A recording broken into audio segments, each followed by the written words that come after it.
Start your radio station with the help of the Prometheus Radio Project. Thanks to the passage of the Local Community Radio Act, nonprofit groups will have a historic opportunity to apply for free FM radio licenses in cities and towns across the country. This fall, the Federal Communications Commission will open up an estimated week-long application window during which organizations will have a one-time chance to start their own radio stations. But before you take any further steps, verify that there's space on the dial in your area. Use R-Free to do this by going to radiospark.org/RFREE. You're a nonprofit organization, union, foundation, association, or nonprofit corporation registered with your state, a full-time school, college, university, a public safety organization, or a federally recognized tribe. Note that your organization does not have to be established as a 501c3. Your board members do not control another broadcast license, daily newspaper, or cable television system. They have no character issues which were unresolved or resolved adversely in broadcast application proceedings. They have not been found guilty of any of the following: mass media-related antitrust or unfair competition, fraudulent statements to other government units, or discrimination. They have no drug convictions that lead to the denial of federal benefits. They have never engaged in unlicensed broadcasting of a radio station. Exceptions to these requirements can be found on our website. Your organization is physically headquartered within 10 miles of your proposed antenna site. For applicants outside of the top 50 radio markets, your organization is headquartered within 20 miles. Or 3/4 of your board members are within 10 miles of the proposed transmitter site. For applicants outside of the top 50 markets, within 20 miles of the proposed transmitter site.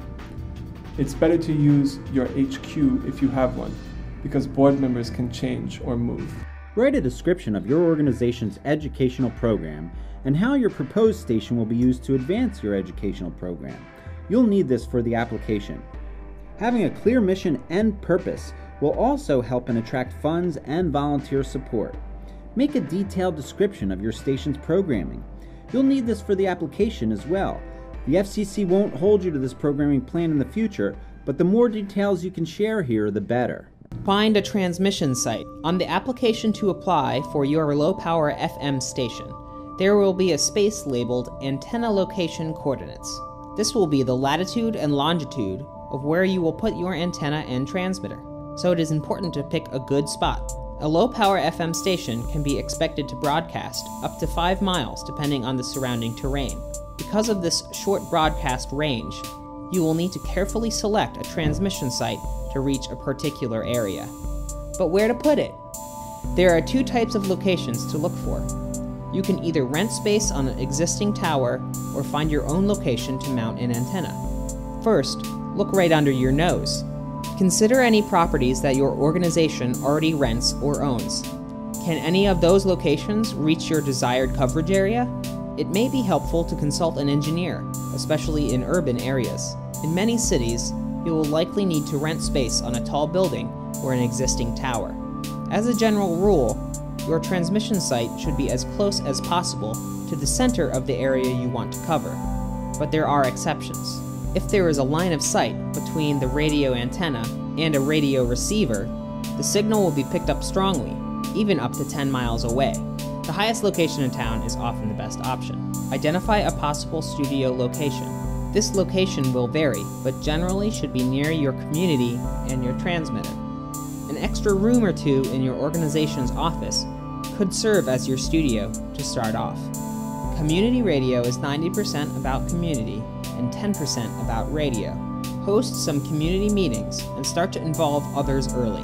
Reach out to your neighbors to find out what kind of station your community needs. What voices are missing in local media? Whose issues aren't being covered? Although the application itself is free, you'll probably need to hire the help of an engineer to ensure that your application is accurate. This could cost anywhere from $500 to $2,000. After you're awarded a license, you will have less than 2 years to build your station.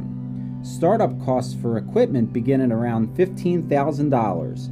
Does your organization have the ability to raise that sort of money in your community? Create a budget and set fundraising goals. Fundraising is a great way to get your community connected while preparing for these expenses. Be sure to have a plan of how you will use the money you raised if you don't get the radio license. Will you return the money to the donors, or will it go to another local media project? To improve your chances of winning a license, there is a point system determined by the FCC. You can get up to 6 bonus points on your application.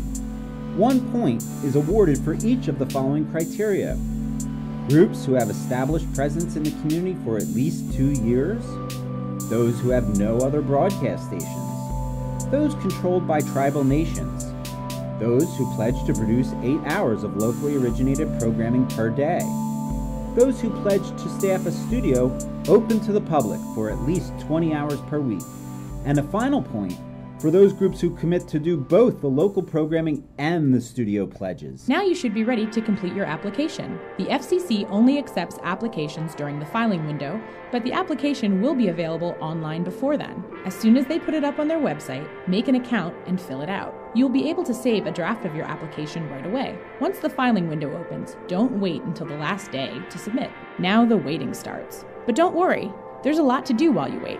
You can continue to fundraise, assess your community's media needs, plan your vision for your station, and start making radio online with your volunteers.